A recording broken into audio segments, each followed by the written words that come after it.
네, 미국 대선 일주일 이제 남았습니다. 해리스와 트럼프 모두 선거 승패를 가를 막판 유세전에 돌입했는데요. 트럼프는 이민 정책 실패를 비판하면서 해리스에 대한 공세를 강화하고 있고, 해리스는 트럼프가 미국을 분열시키고 있다면서 민주주의를 지켜야 한다고 강조했습니다. 워싱턴 권중기 특파원입니다. 트럼프가 뉴욕 유세에서 내놓은 마지막 메시지는 다시 황금 시대를 열겠다는 것이었습니다. 하지만 정작 연설에서 더 많이, 더 선명하게 강조한 건 해리스의 국경 정책 실패였습니다. We're a dumping ground. We're like a garbage can for the world. That's what's happened. That's what's happened to. 찬조 연설자들의 발언 수위는 더 높아져 해리스는 그리스도의 적이고 푸에르토리코는 쓰레기 섬이라는 표현까지 나왔습니다. There's literally a floating island of garbage in the middle of the ocean right now. Yeah. I think it's called Puerto Rico. 해리스는 트럼프가 중남미 국가를 비하하며 증오와 분열을 부추긴다며 히스패닉 유권자들의 표심을 호소했습니다. 백악관 앞에서 펼칠 유세에서는 마지막 캠페인 메시지로 트럼프는 민주주의의 적이라는 점을 강조할 계획입니다. Trying to have Americans point their finger at each other. Fans the fuel of hate and division. And that's why people are exhausted with him. 사전 투표를 실시한 바이든은 우리가 이길 것 같다며 승리를 자신했습니다. 트럼프의 막말을 겨냥해서는 대통령의 자질이 부족하다고 비판했습니다. Most presidential scholars I've spoken to talk about the single most consequential thing about a president's character. 해리스 부통령은 당선 확률이 트럼프에게 7%포인트 밀린다는 통계학자 분석을 지지자들에게 뿌리며 표결집을 시도했습니다.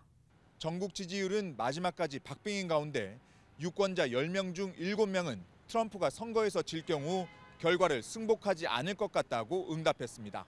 워싱턴에서 YTN 권중기입니다. 네, 이렇게 미 대선이 일주일 앞으로 다가왔지만 초접전 대결이 펼쳐지고 있는 대선 판도는 아직 안개 속입니다. 막판까지 초접전 양상이 이어지는 가운데 미 대선의 변수는 어떤 것이 있을까요? 워싱턴 홍상희 특파원입니다. 지난 9월 TV 토론 이후 상승세를 탔던 해리스 부통령과 트럼프 전 대통령의 전세가 뒤바뀌기 시작한 건 이달 중순부터입니다. 선거 통계 사이트인 538이 집계한 전국 여론조사 평균 추이를 보면 지난 8월 23일 3.7%포인트 벌어졌던 해리스 부통령과 트럼프 전 대통령의 지지율 격차는 현재 1.4%포인트까지 줄었습니다. 150년 만에 가장 치열한 접전이라는 이번 미 대선 향방을 결정할 마지막 변수는 무엇일까? 먼저 해리스 부통령에게는 이탈 조짐을 보였던 라틴계와 흑인 남성의 표심을 돌려야 할 가장 큰 과제가 남아 있습니다. 최근 라틴계 유권자의 49%와 흑인 남성의 26%가 트럼프를 지지한다는 여론조사가 나오면서 이들에 대한 공략에 총력을 기울이고 있습니다. Sadly, only 1% of teachers in public schools are black men. We don't pay teachers enough. Right. Student loan debt is an issue, and thinking about how we create incentives to actually recruit and retain more black men as teachers. 이스라엘 하마스 전쟁과 이란과의 갈등으로 긴장이 높아지고 있는 중동 사태도 남아있는 미 대선의 변수입니다. 중동 긴장 악화로 미시간주에서 아랍계 유권자들이 이탈할 경우 해리스 부통령이 반드시 지켜야 하는 러스트벨트가 흔들릴 수 있기 때문입니다. 기록적인 사전투표율도 이번 대선의 변수입니다. 이미 4,100만 명 이상이 사전투표를 마친 가운데 과거와 달리 경합주에서 공화당 성향 유권자들의 사전투표도 늘고 있어 유불리를 예측하기 어렵게 됐습니다. We're bringing back the American dream. So you need to get out and vote. Get your husband off the couch. The football game doesn't mean a damn thing. You got to get out and vote. 초접전의 대결이 이어지면서 이번 대선 결과를 가를 가장 큰 변수로 꼽히는 건 부동층의 향방입니다. 대선이 가까워질수록 지지층의 결집은 더 두드러질 것으로 보입니다. 역사상 가장 박빙의 승부 속에 해리스 부통령과 트럼프 전 대통령 모두 부동층의 표심을 얻기 위한 경쟁에 사활을 걸고 있습니다. 워싱턴에서 YTN 홍상입니다. 네, 이렇게 선거가 초접전으로 예상되면서 부정선거 이슈도 관심이 커지고 있습니다. 4년 전에도 선거 부정 시비가 일었는데요. 자세히 살펴보겠습니다. 네, 지난 2020년 대선을 얼룩지게 한 부정선거 논란입니다. 당시 조 바이든 후보자가 당선되자 트럼프 지지자들이 개표에 조작이 있었다면서 선거 부정 의혹을 제기한 건데요. 일부 지지자들은 선거에 불복해 의회를 습격하기도 했습니다. 미 대선에서 부정선거 의혹이 나오는 가장 큰 이유는 투표가 끝나고 개표가 완료될 때까지 시간이 걸리기 때문입니다. 특히 주요 경합제에서는 최종 승자가 선언될 때까지 며칠이 소요되기도 하는데요. 이 과정에서 빈번하게 부정선거 논란이 불거지는 겁니다. 그래서 주요 경합주 선거 당국은 혹시 모를 시비를 차단하기 위해서 각별히 신경을 쓰고 있습니다. 자, 먼저 콜로라도주 한 지역부터 살펴보겠습니다. 더글라스 카운티에서는 투표용지를 넣는 우편함을 곳곳에서 24시간 생중계하는 방안을 마련했습니다. 자, 지금 보시는 그림들이 선거관리위 홈페이지에서 각 지역에 있는 우편함을 비춘 화면을 볼 수가 있는 그런 화면이고요. 다음은 애리조나주 피널 카운티입니다. 4년 전 인쇄 오류가 있는 투표용지가 유권자에게 발송돼 거센 부정선거 시비에 휘말린 적이 있었는데요. 이번에는 특별히 16,000여 평 규모의 새로운 선거본부를 마련했습니다.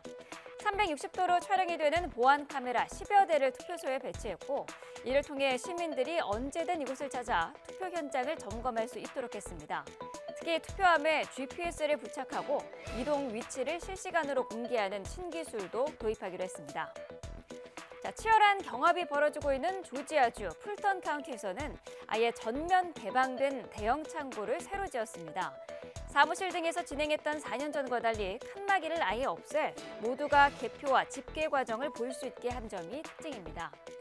애초에 부정선거 의혹을 차단하려고 애쓰는 모습인데요. 이런 시도들이 이번에는 효과를 낼 수 있을지 지켜봐야 할 것 같습니다.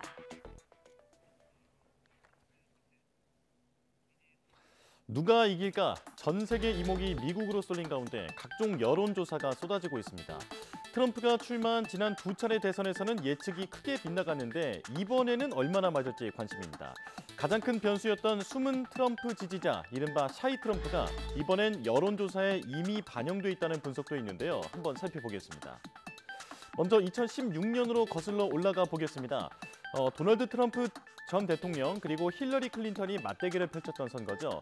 당시 한 대표적인 여론 분석 업체 조사 결과를 보면 여론조사 평균이 힐러리는 46.8%, 트럼프는 43.6%로 힐러리가 3.2%포인트 앞섰습니다.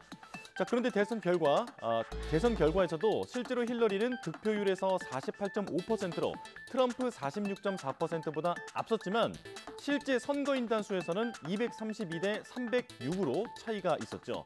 경합주에서 여론조사에서 잡히지 않았던 샤이 트럼프가 등장하면서 예상을 뒤집은 겁니다. 당시 여론조사 기관들은 응답자의 교육 수준을 주요 변인으로 두지 않았었는데 분석 결과 트럼프 전 대통령은 저학력 백인층에서 큰 지지를 얻은 것으로 나타났습니다. 2020년 대선 때도 마찬가지입니다. 선거존 여론조사 평균은 바이든이 51.2%, 트럼프가 44%로 바이든이 무려 7.2%포인트나 앞섰지만 실제 차이는 4%포인트대로 확 좁혀졌는데요. 당시에도 백인 유권자와 노년층 유권자의 비중을 전체 여론조사에서 과소평가했고 도시 지역에서 바이든의 지지를 과장했다라는 지적이 나왔습니다. 자, 그렇다면 이번엔 어떨까요? 지금도 후보는 이렇게 보시는 것처럼 경합주 내에서 1%대 초박빙의 미세한 차이를 보이고 있습니다.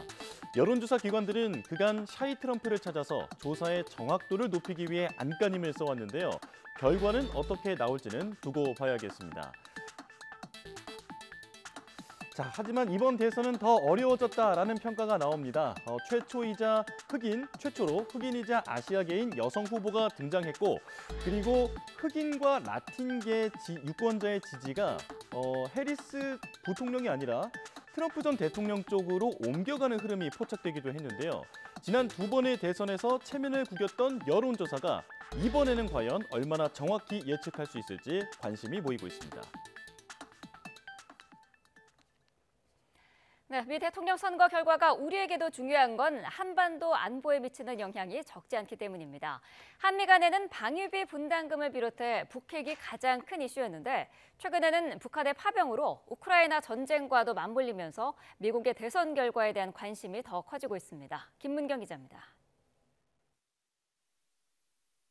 가장 현실적인 문제는 방위비 분담금입니다. 한미는 이달 초 2026년 한국이 내야 할 분담금을 8.3% 인상한 1조 5천여억 원에 합의했습니다.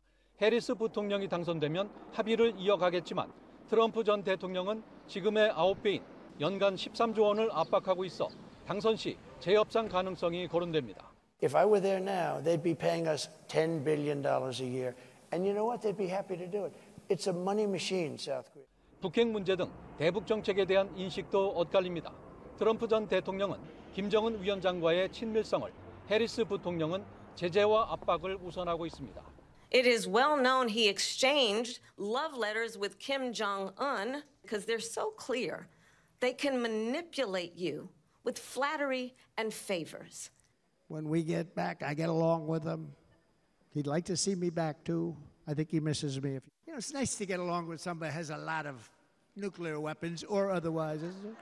트럼프 전 대통령이 당선돼 무조건 대화를 앞세울 경우 힘에 의한 평화를 강조해온 우리의 대북 정책 기조도 영향을 받을 거라는 전망이 나옵니다.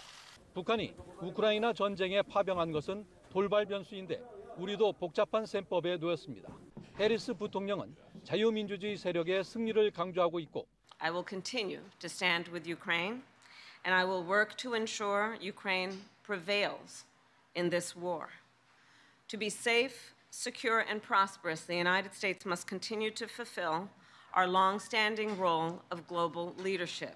트럼프 전 대통령은 우크라이나 지원을 비판하며 전쟁을 조기에 끝내겠다고 밝히고 있습니다. 트럼프 전 대통령이 당선되고 우크라이나에 대한 지원을 줄이거나 멈출 경우 북한의 파병에 맞서 살상무기 지원 등 단계적 대응을 하겠다는 우리의 입장도 영향을 받을 가능성이 큽니다. 이런 가운데 민주당과 공화당 모두 북한 비핵화 목표로 지난 20여 년간 유지해온 완전하고 검증 가능하며 불가역적인 비핵화, 즉 CVID를 대선을 앞두고 삭제했습니다. 정부는 누가 되더라도 양국 간 북한 비핵화 의지는 확고하다며 정책 변화에 선을 그었지만 비핵화 해법이 다를 것으로 보여 미국 차기 정부의 대북 정책 방향에 관심이 쏠리고 있습니다. YTN 김문경입니다. 네, 계속해서 관련 내용 자세히 알아보겠습니다. 차도현 아산정책연구원 수석연구위원과 함께합니다. 어서 오십시오. 네, 안녕하십니까. 네, 자 미대선 이제 일주일 앞으로 다가왔는데 초박빙 구도가 계속되고 있거든요. 네네. 현재 상황 어떻게 분석하고 계시나요? 네, 이번에 정말 예측하기가 좀 어려운 거는 사실입니다. 왜냐하면은 지금 뭐 이제 2016년, 2020년 선거 결과를 보면 결국은 한 1, 2% 우위에 있다라고 해서 결코 유리한 게 아니라 경합주로 가게 되면 승부가 갈릴 수가 있기 때문에 네. 특정인에게 유리하다라는 지금 얘기도 할 수가 있는데요. 사실은 전반적으로 보면 흐름이라는 게 있었거든요. 네. 그러니까 2016년하고 2020년 같은 경우에 보면 그 당시에 그 승리를 했던 패배를 했던 그 트럼프 후보죠. 꾸준히 추격을 하고 올라가는 추세에 있었던 상황에서 선거가 치러졌어요. 네. 근데 지금 같은 경우를 보면 지금 지난주, 지지난주 말을 기점으로 해서 거의 이제 지지율이 또 서로 전국 지지율 같은 경우에도 뒤집히는 게 아닌가 하는 전망까지가 나오다가 지금 다시 약간 벌어지거나 초접전이 되는 양상이거든요. 네. 더구나 경합주에서의 지금 지지율도 뭐 평균 지지율도 그렇지만 그 7개 보통 경합주에서 가장 차이가 많이 벌어지는 게 한 2% 이내예요. 그 경우에도. 네. 이렇게 되면 제가 볼 때는 뭐 현장에서 실제로 투표함이 열리기 전까지는 아무도 알 수가 없다라는 거고요. 네. 또 한 3가지 정도의 변수가 남아 있어요. 지금 각 그 전국 단위 여론조사 지지율을 보면 적게는 2, 3%, 많게는 거의 10%에 이르는 부동층이 여전히 존재를 합니다. 네. 이 부동층이 누구한테 투표를 하느냐도 있고요. 두 번째는 결과적으로 누가 그 지지자들을 투표장에 많이 끌어내느냐가 이제 또 하나의 관건으로 작용을 할 수가 있고, 네. 세 번째는 다 이제 숨어 있는 표들이 있어요. 그러니까 2016년 대선을 좌우했던 게 흔히 얘기하는 샤이 트럼프였다면은 지금은 전반적인 분위기상 공화당 지지 성향이면서도 대놓고 나는 아니야 얘기하기가 좀 힘든. 네. 어떻게 보면 샤이 안티 트럼프라고 얘기할 수 있죠. 그리고 뭐 일부 언급이 됐었지만 그 유색인종 계열임에도 불구하고 또 일부 남성 위주로는 트럼프에 대한 지지가 있는 것도 사실이거든요. 네. 이 경우에 일부 거기 또 편승하는 투표 행태도 나올 수가 있는 거예요. 또 하나 지금 여론조사가 이 빗나갔다라고까지 얘기하기는 힘들겠지만 그대로 반영되지 않는 이유는 그 근래에 들어서 이 여론조사에 응답하는 그 행태 자체도 네. 그냥 자기의 호호를 드러내는 게 아니라 전략적 응답을 하는 경우가 있습니다. 아하. 그러니까 여론조사 자체를 어떻게 보면 창란시키는 거죠. 그렇기 때문에 더더욱 이번에 예측은 좀 힘들 것 같습니다. 네, 지금 섣부른 저희가 예측이. 화면 한쪽으로 전국 단위의 그런 여론조사 결과를 보여드리고 있는데 박빙입니다만은 경합주가 전국 단위보다 더 박빙이더라고요. 거의 예, 지금 양 후보가 동률이나 마찬가지다 이렇게 분석도 나오고 있는데 네네. 대선 직전까지 이런 흐름이 이어질 것 같은데 어떻게 보시나요? 네, 그래서 제가 더 이 분석이 어렵다라고 얘기한 게 그 2016년, 2020년 같은 경우에는 전국 이 단위에서의 그 지지율의 이 차이하고 네. 경합주의 지지율의 차이에 약간의 차이가 있었어요. 다시 말해서 경합주에서는 2016년 같은 경우에 상당 부분 그 당시 트럼프 후보가 선전을 하고 있었기 때문에 네. 결과적으로는 예상 밖의 결과들도 나왔던 거죠. 그런데 지금은 전국 단위 그 투표율하고 경합주 평균 전국 단위 지지율하고 경합주 평균 지지율이 거의 비슷해요. 그렇기 때문에 정말 선거 당일날 그 투표율이라든가 네. 그다음에 누구의 지지자가 더 많이 투표장에 나가느냐에 따라서 선거 결과가 분명히 달라질 수가 있는 거죠. 네, 앞서서 샤이 트럼프 말씀을 하셨는데 히든 해리스도 있을 가능성이 있거든요. 그렇죠. 그 숨은 네네. 표 어느 정도 영향을 미칠 것으로 보시나요? 네, 그 의외로 클 수가 있다라는 겁니다. 아. 이 경우에 지금 여론조사 결과보다 누가 이기든 생각보다 굉장히 큰 이 차이가 될 수가 있는데요. 네. 지금 샤이 트럼프의 가능성은 거의 없어졌다고 봐요. 왜냐하면 2016년 당시 분위기에서 네. 그 당시에는 트럼프 전 대통령을 지지한다는 게 왠지 조금 사회적인 평판이라든가 이런 거를 고려해서 그 자기 그 표심을 숨기는 사람들이 있었지만 지금은 네. 사실은 그런 분위기가 아니에요. 오히려 제가 얘기한 오히려 샤이 안티 트럼프 공화당 지지자 중에서 이 가능성을 한번 생각을 해봐야 되고 네. 히든 해리스라고 얘기하는 경우에는 흔히 얘기하는 그 지금 남성들 같은 경우에 특히 같은 유색인종 남성들 같은 경우에도 해리스 이 후보에 대한 지지율이 그렇게 높지는 않은 걸로 생각이 되거든요. 네. 이것도 전체적인 분위기에서 자기 의사를 명확하게 표현하지 않은 쪽이 있을 수가 있기 때문에 또 거꾸로 흑인 여성들 중에서 해리스 지지를 얘기를 했지만 실질적으로는 또 아닌 경우도 있을 수가 있어요. 그렇기 때문에 그 표심 예측이 상당히 힘들다는 거죠. 네, 사전 투표가 이번에 또 사상 최대 규모를 기록을 해서 관심인데 통상 민주당은 우편 사전 투표율에서 이제 지지율이 높았고 네네. 공화당은 당일 그 투표소에 가서 투표하는 그 투표율이 높은 게 관례였는데 이번에 이 사전 투표율이 큰 영향을 미칠까요? 네, 이것도 지금 관심거리인데 이거 역시 어느 한쪽에 유리하다라고 얘기할 수 없어요. 과거에는 이제 우편 투표율 같은 사전 투표율이 높게 되면은 민주당에 좀 유리하지 않겠느냐 했는데 네. 이번에 투표한율을 이 비율을 보면은 의외로 이 공화당 지지층도 투표를 많이 했고요. 그 다음에 특히 고연령자들이 이 사전 투표에 많이 참가를 했거든요. 그런데 실질적으로 또 어느 정당을 지지하는 정당 지지율을 보면 또 민주당 쪽이 훨씬 높아요. 네. 그렇기 때문에 이것도 지금 왜 똑같은 거죠. 누구의 지지자가 더 많은 지금 사전 투표에 참가했냐. 이것도 아마 선거 이후에는 자세히 분석이 될 수 있을 텐데 지금은 섣불리 예단하기가 좀 힘듭니다. 네, 그렇군요. 어쨌든 뚜껑을 다 열어봐야 결과를 확인해 볼 수 있을 것 같습니다. 보통은 투표 이제 다음 날이면은 윤곽은 드러났는데 네네. 이번에는 그것도 좀 힘들 것 같아 보이기도 하거든요. 네, 지금 보통 이 4월 이제 이 5일이니까 우리 시간으로는 4월 6일이나 늦어도 4월 7일 되면 윤곽이 드러났는데요. 11월이요. 이 경우가 왜 지금 더 늦어질 수도 있는 것들이 경합주가 워낙 박빙이기 때문에 경합주 개표가 완전히 완료가 돼야 최종적인 승패가 결정날 가능성이 있거든요. 네. 그러기 특히 이제 경합주 같은 경우에는 이 개표 중간에 어떤 부정 시비 같은 것도 일수가 있고 네. 또 이 2020년 선거 같은 경우에는 사후 지금 소송 같은 것도 지금 얘기가 될 수도 있어서 경합주에서 누가 이 승리했다라는 당선 확정이 굉장히 늦어질 수가 있거든요. 그러면 네. 전국적인 이 선거 결과 확정도 늦어질 수밖에 없는 거죠. 그런 이유 때문일까요? 지금 미국 유권자의 70%가 트럼프 전 대통령이 패배할 경우에 대선 결과에 불복할 것이다. 이렇게 예상을 한다라는 여론조사 결과도 나왔습니다. 불복 전력이 있기 때문에 더욱 그런 것 같은데 네네. 사실 말씀하신 것처럼 이번 선거에서도 그 가능성이 좀 높아 보이기도 하거든요. 예, 저는 충분히 가능성이 있다라고 봐요. 네. 그러니까 본인이 승복할 거냐에 대해서 확실한 대답을 선거운동 기간 중에 한 적이 없고요. 네. 그리고 어떻게 보면 이 트럼프 대통령 지지자들 같은 경우는 사실상 이번이 마지막 도전이거든요. 그렇죠.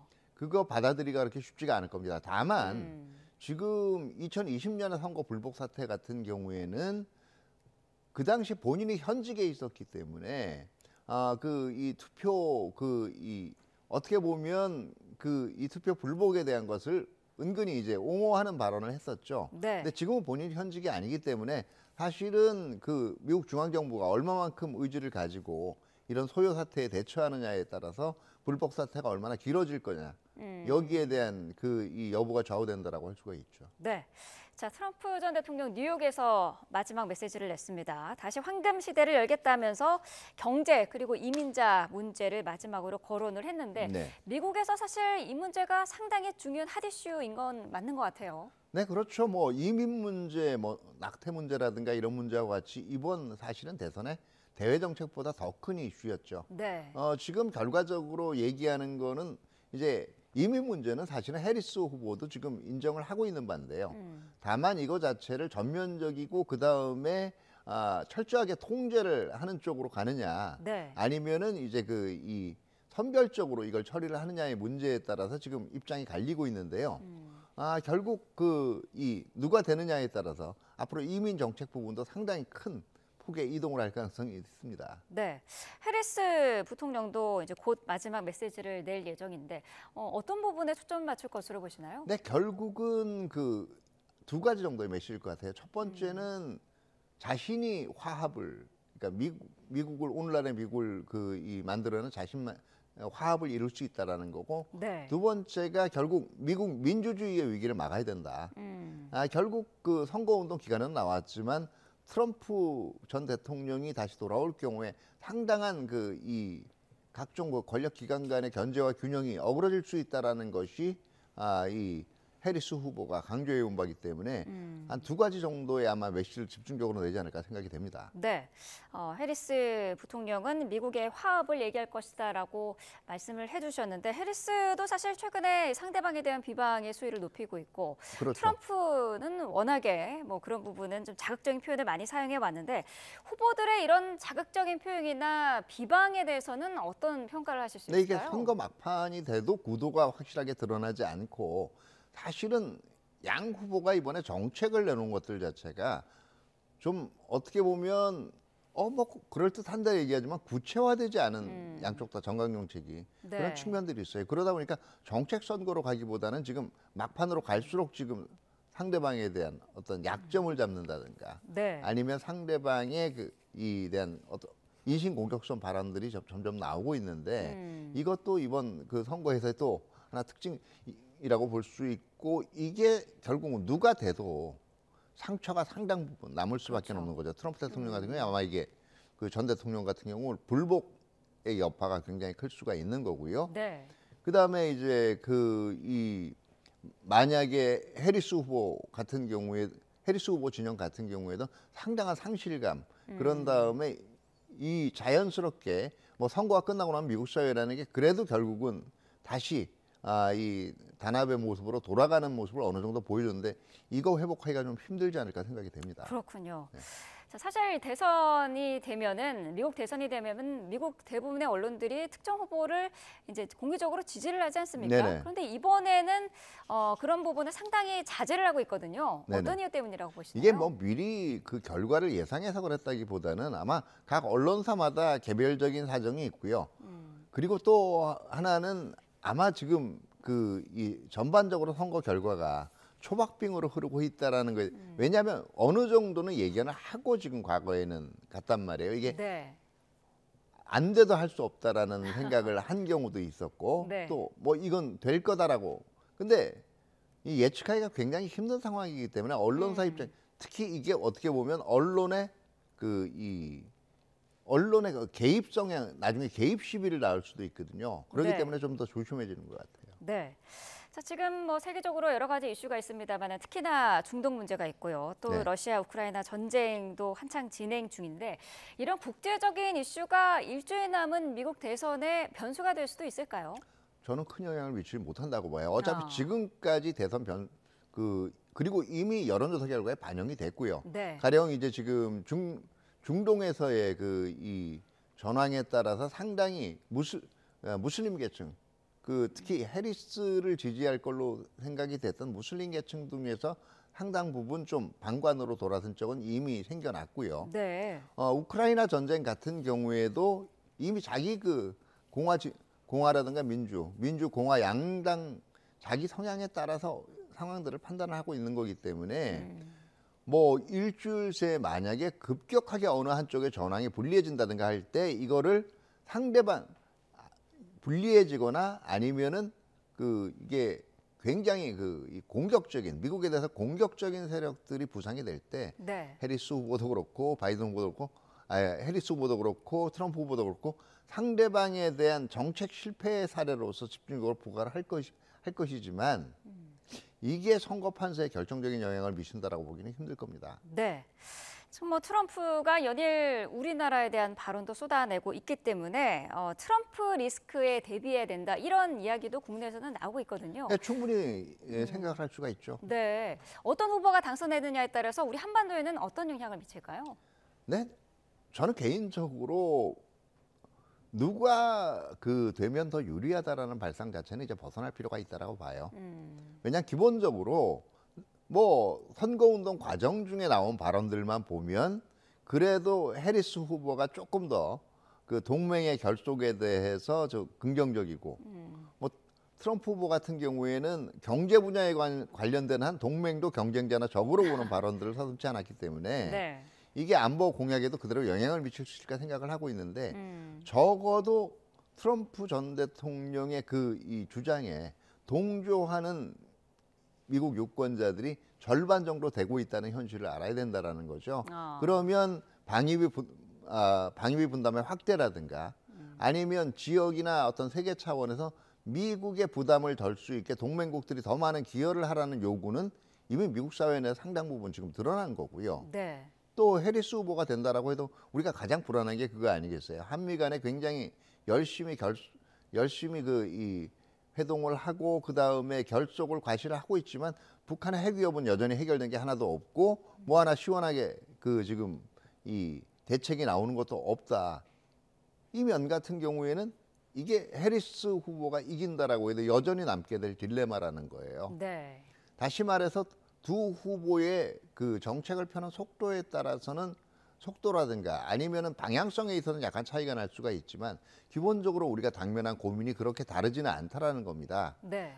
그렇기 때문에 누가 되든 간에 리스크가 존재하고 그 리스크에 대응할 수 있는 역량 갖춰 나가야 되고 또 이미 우리 자체가 가지고 있는 국제적인 위상이라든가 미국의 동맹 체제 내에서의 그다음에 세계 무역 체제 내에서의 위치가 결국 누가 되는가에 따라서 그렇게 크게 좌우될 만큼의 막 휘둘릴 만큼의 상황은 아니거든요. 네. 때문에 그 부분은 약간은 자신감을 가질 필요가 있을 것 같아요. 네. 물론 분명히 양 후보 중에 누가 되느냐에 따른 대미 협의 방향은 다르게 준비를 해놔야 되겠죠. 근데 그게 마치 양 후보 중에 누가 되느냐에 따라 완전히 다른 세상이 전개되는 것처럼 보는 거는 한계가 있다라는 겁니다. 선거 운동 과정 중에 나온 발언이고 실제 정책은 상당 부분 차이가 날 수가 있어요. 네, 알겠습니다. 자, 일주일 남은 미국 대선 상황 자세히 짚어봤습니다. 차도현 아산정책연구원 수석연구위원과 함께했습니다. 오늘 말씀 감사합니다. 네, 감사합니다.